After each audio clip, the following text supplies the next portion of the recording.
మనము మత్తయి 21:12-13లో ఉన్న శక్తివంతమైన సంఘటనను ధ్యానిద్దాం. అక్కడ జీసస్ క్రైస్ట్ దేవాలయంలో ప్రవేశించి అక్కడ కొనుగోలు చేయుచున్న వారిని, అమ్ముచున్న వారిని వెలివేసి, డబ్బు మార్చువారి పట్టికలను తలకిందులు చేసి, నా మందిరము ప్రార్థనా మందిరమని పిలువబడును, మీరు దానిని దొంగల గుహగా చేసితిరి అని అన్నాడు. ఈ సంఘటన పామ్ సండే తర్వాతి రోజున జరిగింది. మరియు ఇది యేసు యొక్క మరొక వైపును చూపిస్తుంది. ఆయన వినయమైన రాజు మాత్రమే కాకుండా నీతిమంతమైన శుద్ధి చేయువాడని తెలియజేస్తుంది. స్తోత్రాలతో స్వాగతించబడిన అదే యేసు ఇప్పుడు అధికారంతో దేవాలయంలోకి ప్రవేశించి పవిత్రత మరియు నిజమైన ఆరాధనపై తన ఆసక్తిని చూపిస్తున్నాడు. ఈ సంఘటన మనకొక ముఖ్యమైన పాఠాన్ని నేర్పుతుంది. సెలబ్రేషన్ తర్వాత మార్పు రావాలి. పామ్ సండే రోజున ప్రజలు యేసును స్తుతించారు, కాని తర్వాతి రోజున యేసు వారి స్తోత్రాన్ని కాకుండా దేవాలయ స్థితిని పరిశీలించాడు. అదేవిధంగా దేవుడు మన బయటి ఆరాధనకే కాకుండా మన హృదయ స్థితిని కూడా చూస్తాడు. మనం పాటలు పాడవచ్చు, ప్రార్థనలు చేయవచ్చు, విశ్వాసపు మాటలు మాట్లాడవచ్చు, కానీ దేవుడు మనలోని పవిత్రతను, నిజాయితీని, సత్యాన్ని కోరుకుంటాడు. దేవాలయం పవిత్ర స్థలం, ప్రజలు దేవునితో సంబంధం కలిగే స్థలం, ప్రార్థించే స్థలం, ఆయన సన్నిధిని అనుభవించే స్థలం. కానీ కాలక్రమంలో అది వ్యాపారం, అవినీతి మరియు దృష్టి చెదరే విషయాలతో నిండిపోయింది. ఆరాధన కోసం ఉద్దేశించిన స్థలం లాభం కోసం ఉపయోగించబడింది. యేసు ఇది చూసినప్పుడు మౌనంగా ఉండలేదు. ఇది మనకొక విషయం నేర్పుతుంది. దేవుని దగ్గరకు మనం ఎలా వస్తామో ఆయనకు చాలా ముఖ్యమైనది. ఆరాధన ఒక కార్యం మాత్రమే కాదు, అది ఒక పవిత్రమైన సంబంధం. యేసు అన్నాడు, నా మందిరము ప్రార్థనా మందిరమని పిలువబడును. ఇది దేవుని అసలు ఉద్దేశ్యాన్ని చూపిస్తుంది. ప్రార్థన అంటే దేవునితో సంభాషణ, మన హృదయాలను తెరవడం, భారాలను విడిచిపెట్టడం, విశ్వాసాన్ని బలపరచడం. కానీ దృష్టి చెదిరే విషయాలు వచ్చినప్పుడు, ప్రాధాన్యతలు మారినప్పుడు, లోక సంబంధమైన విషయాలు ఆత్మీయ స్థలంలోకి వచ్చినప్పుడు ఆరాధన యొక్క అసలు ఉద్దేశ్యం కోల్పోతావు.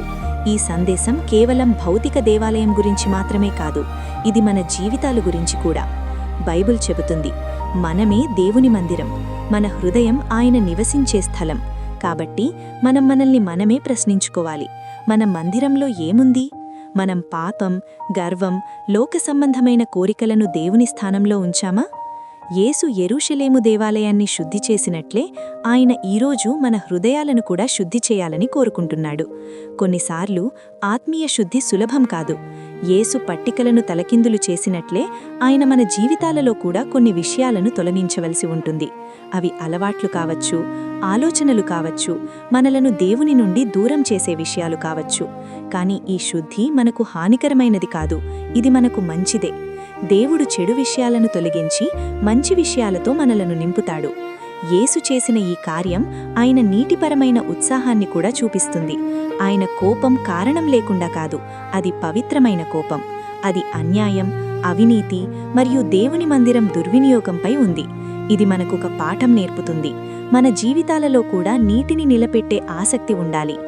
దేవాలయాన్ని శుద్ధి చేసిన తర్వాత యేసు అంధులను మరియు కుంటివారిని స్వస్థపరిచాడు. ఇదొక అందమైన సత్యాన్ని తెలియజేస్తుంది. శుద్ధి తర్వాత పునరుద్ధరణ వస్తుంది. మనం దేవునికి మన హృదయాలను శుద్ధి చేయడానికి అనుమతించినప్పుడు ఆయన మనకు స్వస్థత, శాంతి మరియు కొత్త జీవితాన్ని ఇస్తాడు. ఈ సంఘటన మన విశ్వాసాన్ని లోతుగా పరిశీలించమని పిలుపునిస్తుంది. కేవలం పైపై విశ్వాసం సరిపోదు, మార్పు అవసరం. దేవుడు మన జీవితాలను పరిశీలించి అవసరమైన మార్పులను చేయడానికి మనం సిద్ధంగా ఉండాలి. దీనికి వినయం, సమర్పణ మరియు ఎడగాలనే మనసు అవసరం. మరో ముఖ్యమైన పాఠం, దేవుని సన్నిధి రాజీతో కలిసిపోదు. దేవాలయంలో పవిత్రమైనవి మరియు లోక సంబంధమైనవి కలిసిపోయాయి. కానీ యేసు స్పష్టంగా చెప్పాడు, దేవుని మందిరం పవిత్రంగా ఉండాలి. అదేవిధంగా మన జీవితం కూడా పవిత్రతను ప్రతిబింబించాలి. ఈ సందేశాన్ని ధ్యానిస్తూ మన హృదయాలను పరిశీలిద్దాం. మనం నిజంగా ప్రార్థనా మందిరంగా జీవిస్తున్నామా? దేవుని సన్నిధిలో సమయం గడుపుతున్నామా? లేక ఇతర విషయాలు ఆయన స్థానాన్ని తీసుకున్నాయా? పామ్ సండే తర్వాతి రోజు మనకొక గొప్ప సత్యాన్ని నేర్పుతుంది. స్తుతి మార్పుకు దారితీయాలి. మనం హోసన్నా అని పలకడం సరిపోదు, మన జీవితం కూడా దేవునికి గౌరవం తీసుకురావాలి. నిజమైన ఆరాధన మాటల్లో కాదు, జీవితంలో ఉంటుంది. ముగింపులో ఈ సత్యాన్ని గుర్తుంచుకోండి. యేసు మన రక్షకుడే కాకుండా మనలను శుద్ధి చేసి పునరుద్ధరించేవాడు కూడా. ఆయన మనలను అలాగే వదిలిపెట్టడు, మన జీవితాలను మార్చాలని కోరుకుంటున్నాడు. కాబట్టి ఈరోజు మన హృదయాలను ఆయనకప్పగిద్దాం మరియు ఆయన మనలను శుద్ధి చేయనిద్దాం మరియు మనం నిజమైన ప్రార్థనా మందిరంగా జీవిద్దాం. ప్రార్థన. ప్రియమైన పరలోక తండ్రి, ఈరోజు నీ సన్నిధిలో నమ్రతతో వచ్చుచున్నాము. ప్రభువా, మా హృదయాలను నీ మందిరముగా మార్చుము. అందులో ఉన్న ప్రతి అపవిత్రమైన ఆలోచనను, గర్వాన్ని, లోక సంబంధమైన కోరికలను తొలగించుము. నీ పవిత్రతతో మమ్మల్ని శుద్ధి చేయుము. ప్రభువా, మా జీవితాలను నిజమైన ప్రార్థనా మందిరముగా చేయుము. నీతో మాట్లాడే హృదయాన్ని, నీ సన్నిధిలో ఉండే ఆశను మాకివ్వుము. మేము చేసే ప్రతి పని నీకు మహిమ తీసుకురావునట్లు మమ్మల్ని నడిపించుము. మా బలహీనతల్లో మాకు బలమివ్వుము. మా తప్పులను క్షమించుము. నీ మార్గంలో నడిపించుము. మా కుటుంబాలను ఆశీర్వదించుము, కాపాడుము. నీ కృప ఎల్లప్పుడూ మాతో ఉండని. ఈ ప్రార్థనను జీసస్ క్రైస్ట్ నామంలో అడుగుచున్నాము తండ్రి. ఆమెన్.